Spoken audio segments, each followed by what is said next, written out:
The room was laughing before I understood why. Phones were already up. Someone whistled. Someone shouted my name like it was a punchline. I stood there, frozen, holding a glass I no longer remembered ordering. She stepped onto the small stage and pointed at me. "Relax," she said, smiling. "It's just a prank." The word prank landed heavier than any insult. Behind her, the screen lit up. A slideshow. Private messages. Old photos. Half-truths edited into jokes. A version of me, stripped of context and dignity, fed to a room full of people who didn't know me, but were enjoying me. I felt heat crawl up my neck. My ears rang. I searched her face for hesitation. There was none. She was glowing. "This guy," she laughed, "thought we were exclusive." Laughter erupted again, louder this time. I looked down at my hands. They were steady. That surprised me. I waited for anger. It didn't come. What came was something colder, quieter, like a switch flipping deep inside. I walked out. No dramatic exit, no words. Just silence following me like a shadow. She didn't chase me. She thought I'd come back. I didn't answer calls. Didn't read messages. I disappeared so completely that people assumed I'd cracked. Moved away. Failed. That suited me. The humiliation replayed in my head for weeks. Every laugh, every stare, every second she enjoyed dismantling me for entertainment. She said it was harmless. She said it built character. What it built was distance. I cut ties, changed numbers, took a job no one expected me to take, learned things I was never meant to know, studied people who had nothing left to prove and everything to protect. Externally, I was invisible. Internally, I was cataloging everything. Her prank wasn't just a joke. It was a confession. The way she enjoyed control. The way she needed an audience. The way humiliation made her feel powerful. I realized something uncomfortable. She hadn't done it to me. She'd done it for herself. That realization kept me awake at night. Not because it hurt, but because it clarified. People like her don't change. They only get better at hiding. So I watched from a distance. Social media. Mutual contacts. Public milestones. Relationships that started loudly and ended quietly. She climbed. Failed.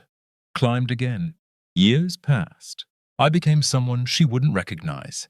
Not because of success, but because of restraint.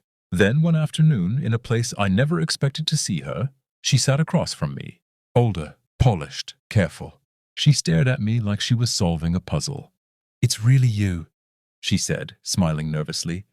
"I heard you're doing well." I said nothing. She leaned forward, lowered her voice. "I always wondered," she said. "After everything, how did you make it?" I looked at her. And felt absolutely nothing. The question hung between us like a dare. "How did you make it?" She repeated, softer now. Her eyes searched my face for pride, for validation, for the version of me she remembered breaking under lights and laughter. I took a slow sip of my drink. Then I said it. "Your name." 2 words. Nothing dramatic, nothing raised. Just truth. Her smile froze. "What?" She laughed nervously. "That's not funny." "I didn't say it was," I replied. Something shifted in her posture. A crack. Small but fatal. "You don't get it," she said. That night, it was years ago. Everyone knew it was a joke. "I know," I said. "That's why it worked." Her hands tightened around the cup. "Worked how?" I leaned back. "Public humiliation teaches you things," I said calmly. "What people laugh at. What they excuse. Who they protect." Her breathing changed. "I studied reputations," I continued. "Patterns, behavior, power dynamics. I learned how people like you move through rooms." Her voice dropped to a whisper. "People like me? People who need an audience," I said. "Who mistake attention for worth." Her face drained.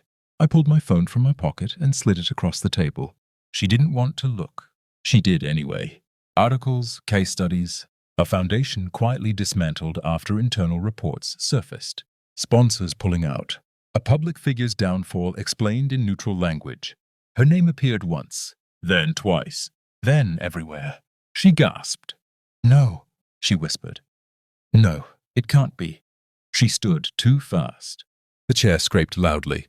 People turned to look. I never said anything publicly, I said. I didn't have to. She dropped to her knees, right there, hands shaking, tears spilling without permission. I didn't know it was you, she cried. I swear, I would have never… I know, I said. That hurt her more than anger. You didn't recognize me, I continued. Because the version of me you broke stayed in that room. I walked out with something else. She looked up at me like a child caught stealing. What do you want? She asked. An apology. Money, say it. I stood. I already got it, I said. She reached for my leg. I stepped back. I placed a card on the table. Blank. No name. Disappear, I said quietly. The way I did. I walked away. I don't replay that night anymore. Not the prank. Not the laughter. Because humiliation didn't end me. It refined me. She thought breaking someone publicly made her powerful. She was wrong. Power is remembering and choosing when to remind them without raising your voice.